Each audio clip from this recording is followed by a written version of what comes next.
Sam, good convo Friday with Cliff, but he sounded very demoralized over the filibuster. It seems like Dems are not playing to win and not planning long term. Can't seem to see what's coming, including gerrymandering of national elections map. In addition to the grand bargain watch, we now have to watch for this. I'm hoping you're right, and the rhetoric from Obama inaugural helps, but we'll see what we hear at the State of the Union speech. Any projections? Well, first off, the key there are two things. And I've read that some of the reforms are going to be maybe helpful from the filibuster thing, but it's not even really filibuster reform as much as it is procedural reform, that we're going to see some slight movement in terms of at least the raising of legislation is going to get a little further in the process. But you have to look at it this way.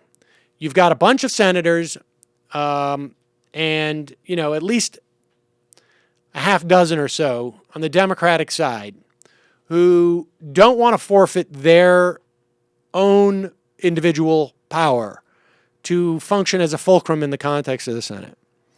They also don't want to have to take votes that they, on one hand, should take, but they feel might be put their own sort of careers in some jeopardy.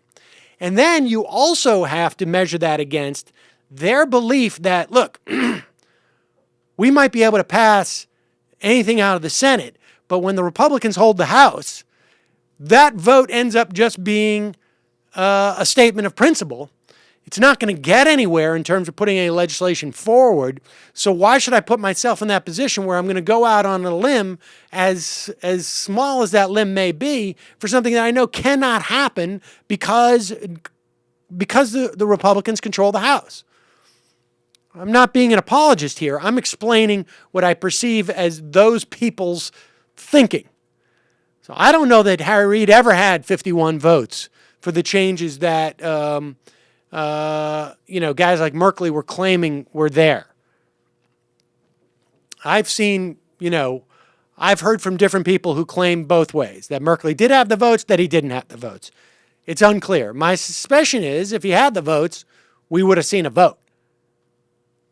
I don't think it was so much a concern about setting precedent for the Republicans, because you'd have to be a moron at this point to believe that they need precedent to do anything. If they're inclined to do it, they do it. If they're not inclined, they don't do it.